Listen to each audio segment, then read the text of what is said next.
देखो, तो आज के क्लास में हम लोग क्लास 9th का इम्पॉर्टेंट क्वेश्चंस करेंगे, ठीक है। तो क्लास 9th का जो फर्स्ट चैप्टर था वो था फ्रेंच रेवोल्यूशन, है ना, फ्रांस की क्रांति जिसको हम कहते हैं। तो इसका जो इम्पॉर्टेंट क्वेश्चंस है वो अभी हम समझाएंगे। ये प्रीवियस ईयर क्वेश्चन है, ये बार बार रिपीट हुआ है एग्जाम में। तो आपको सबसे पहले उस क्वेश्चन को समझना है और उसके बाद सबसे इम्पॉर्टेंट काम ये होता है कि खुद से आंसर राइटिंग की कोशिश करना। और ये वीवीआई क्वेश्चन है, वेरी वेरी इंपॉर्टेंट, ठीक है।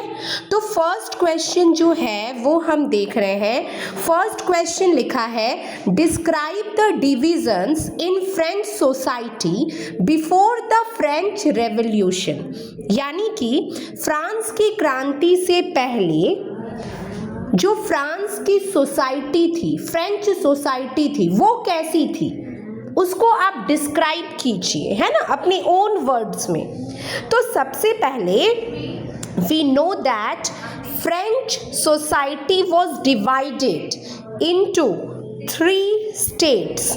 फ्रेंच की जो सोसाइटी थी, फ्रांस की सोसाइटी, समाज, वो 3 भाग में बटा हुआ था, 3 स्टेट में। First state, second state, third state, ठीक है। फर्स्ट स्टेट जो था वो कौन सा स्टेट होता था? इसमें चर्च के लोग आते थे, क्लर्जी पीपल आते थे, पादरी वर्ग आते थे, है ना, और इनको कुछ प्रिविलेजेस मिली हुई थी। इनको बर्थ, जन्म से ही कुछ अधिकार मिले हुए थे, कुछ विशेषाधिकार। इनको टैक्स नहीं देना पड़ता था सरकार को, है ना। तो ये तो एकदम महान हो गए, है ना। तो फर्स्ट स्टेट को टैक्स नहीं देना है। अब आते हैं सेकेंड स्टेट के बारे में। सेकेंड स्टेट में नॉबल्स आते थे, कुलीन लोग। कुलीन लोग जो थे उनको भी टैक्स किसी तरह का पे नहीं करना पड़ता था। अब आते हैं थर्ड स्टेट। थर्ड स्टेट में पीसेंट्स होते थे, बटाईदार किसान, है ना। उसके अलावा टीचर्स, डॉक्टर्स, मजदूर, इन लोगों को टैक्स पे करना पड़ता था। तो 3 तरह का कैटेगरी हम देख रहे हैं, फर्स्ट, सेकेंड, थर्ड। तो पहला 2 तो आराम से है, टैक्स नहीं पे करेगा। टैक्स कौन पे करेगा? थर्ड स्टेट, है ना। तो इतना समझ में आया। अब हम आते हैं सेकेंड क्वेश्चन की तरफ। सेकेंड क्वेश्चन है कि differentiate between active citizens and passive citizens. Active जो नागरिक है उनके बारे में बताइए, और जो पैसिव सिटीजन्स है उनके बारे में बताइए, ठीक है। ये इंपॉर्टेंट एक क्वेश्चन है। तो सबसे पहले ये याद रखिए कि जो फ्रांस था ना, वहाँ पर 25 ईयर्स, 25 साल से ज़्यादा जो पुरुष होते थे, जो मेन होते थे, उनको टैक्सेस पे करना पड़ता था। कैसा टैक्सेस? तो उनकी 3 दिन के मजदूरी के बराबर होना चाहिए, है ना, ठीक है। ये समझ में आया कि कौन टैक्स पे करेगा? जो 25 साल से ज़्यादा का एज का आदमी होगा, 3 दिन की मजदूरी के बराबर टैक्स पे करेगा। मान लो पहला दिन वो 20 रुपये कमाया, तो 3 दिन में कितना रुपया बना? 60 रुपया।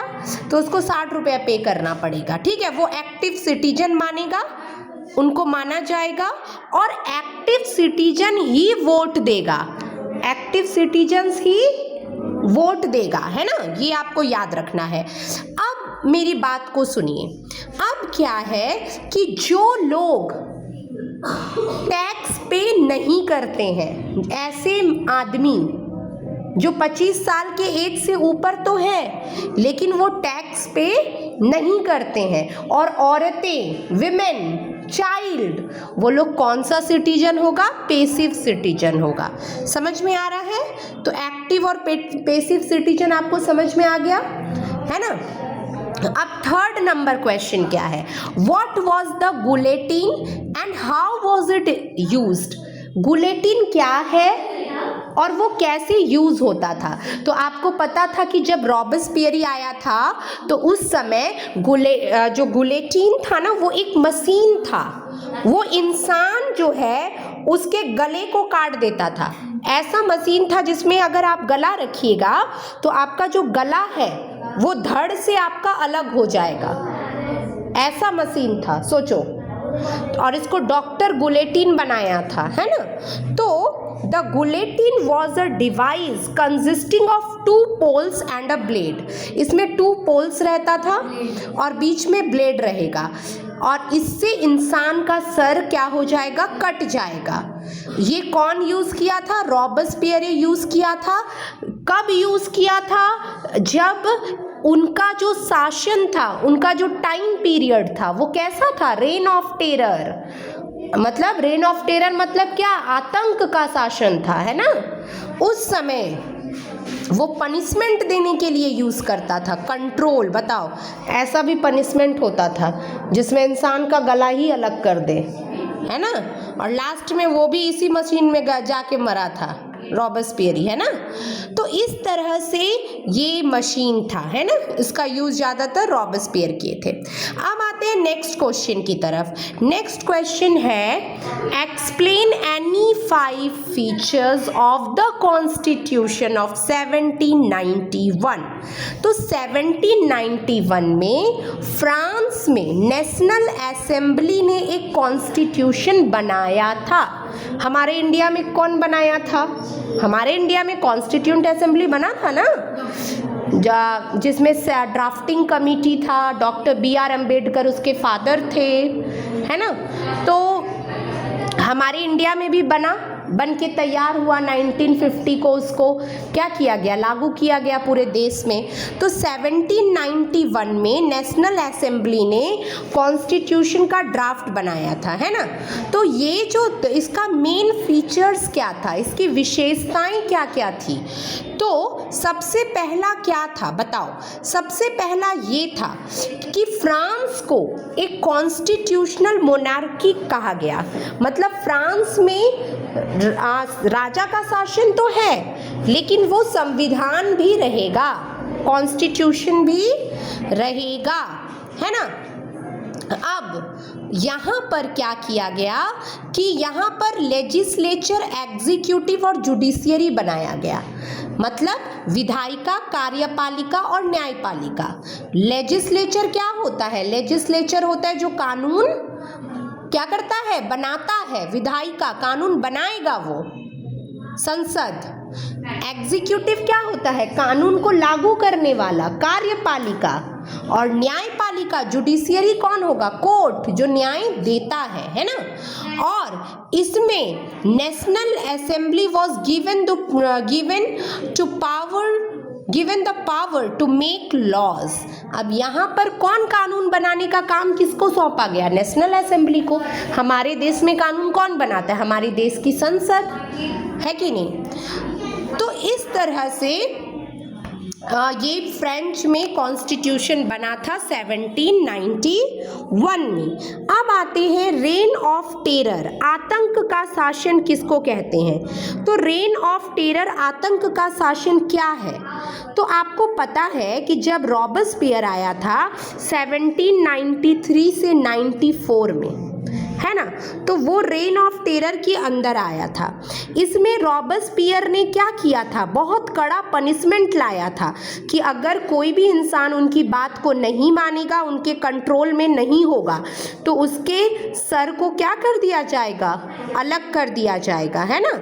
तो इस तरह से मोर देन 15,000 पर्सन, 15,000 से ज़्यादा नागरिकों को उस समय रेन ऑफ टेरर, आतंक के शासन के दौरान क्या कर दिया था, गुलेटिन में चढ़ाया गया था, है ना। ये बहुत ही ज़्यादा इनटॉलरेबल टाइम था, है कि नहीं।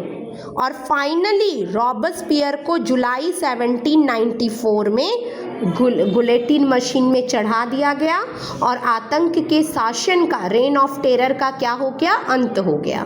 समझ आ रहा है ना आपको। ये वेरी वेरी इंपॉर्टेंट क्वेश्चन है, इसको करना है आपको, एकदम इम्पॉर्टेंट है।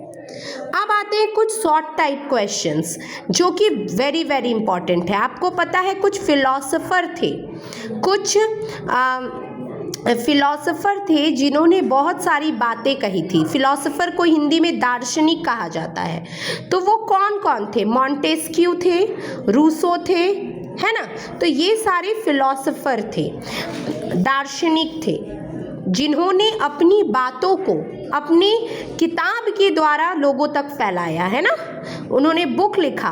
तो what was the theme of the book? The spirit of the laws, written by Montesquieu. Montesquieu ने मॉन्टेस्क्यू एक बुक लिखे थे, उसमें उन्होंने पावर के डिवीज़न के बारे में बात कही थी कि पावर को डिवाइड करो, एक ही जन के पास पावर नहीं होना चाहिए, पावर डिवीज़न की बात कही थी। इन्होंने ही लेजिस्लेचर, एग्जीक्यूटिव और जुडिशियरी के बारे में बताया था कि विधायिका हो, कार्यपालिका हो और न्यायपालिका हो, तीनों का अपना अपना काम है ना। न्याय देने का काम केवल कौन करेगी? कोर्ट करेगी ना, है कि नहीं। अब आते हैं कि रूसो का बुक का नाम क्या था? ये आता है सोशल कॉन्ट्रैक्ट, रूसो ने लिखा है। और मॉन्टेस्क्यू ने कौन सा लिखा है? Spirit of the laws. याद रखना है, ये बुक का नाम है, आता है एग्जाम में। अब एक वेरी वेरी इंपॉर्टेंट क्वेश्चन है। कौन सा क्वेश्चन है वो है what was tithes and what was taille. Tithe और टाइल क्या है, ये बहुत इंपॉर्टेंट है। तो टाइड और टाइल फ्रांस का कर है, टैक्सेस है। और टैक्सेस किस पर इम्पोज किया जाता था? थर्ड स्टेट पर। फर्स्ट और सेकंड स्टेट फ्री है। तो जो टाइड था ना, टाइड, ये वाला जो टैक्स था ये चर्च वसूलती थी। कौन वसूलता था? चर्च। ये चर्च को दिया जाता था टाइड। और जो टाइल जो था वो ये एक तरह का डायरेक्ट टैक्स था, प्रत्यक्ष कर था जो स्टेट लेता था। कौन लेता था? स्टेट, है ना। तो दो टैक्सेस, एक थर्ड स्टेट कम कमाने वाला इंसान दो जन को पैसा पे कर रहा है, चर्च को भी और अपने स्टेट को भी, है ना। जिसके कारण लास्ट में उनके अंदर गुस्सा आया, आक्रोश आया, जिसके कारण उन्होंने रेवोल्यूशन किया, है ना, क्रांति स्टार्ट की ताकि चेंज हो ये व्यवस्था, है कि नहीं। तो ये one of the most important questions है, इसको आपको याद करना है, आप इसको लिख लेंगे, ठीक है। इस तरह से हम लोग आगे का भी जितना चैप्टर्स है जिसके इम्पॉर्टेंट क्वेश्चंस आएंगे उसको भी कर लेंगे। और आपको ट्राई करना है ओन वर्ड्स में लिखने का, है ना, समझ के आंसर राइटिंग खुद से करने का, ठीक है।